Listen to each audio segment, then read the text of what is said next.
Oftentimes when you're deciding if you should buy a house or not, we all tend to focus on what's going on with interest rates and home prices. The reality of that is you cannot control either. So I personally recommend looking at your own internal situation with you and your family and looking at different factors that are very specific to you. For example, do you plan on living in that area long term? By long term, I have a personal kind of threshold of 5 years. Can you see yourself living in that area, that home for 5+ years? If you are, great. You may be a good candidate to be a homeowner. Have you been at your job 2+ years? Do things feel stable there? Are you a salaried employee or a self-employed business owner? That may factor in your decision making. If everything is steady with your employment, that would make you a good candidate to potentially buy a house.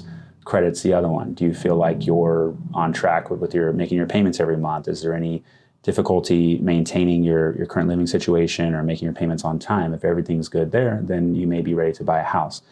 In the day, there's a lot of factors that go into it, but in the day, you're going to be left with the mortgage payment, the down payment, the cash to close. If you're comfortable with those things, I would personally start there, and then also turning in your documentation rather than focusing on the timing of home prices and rates.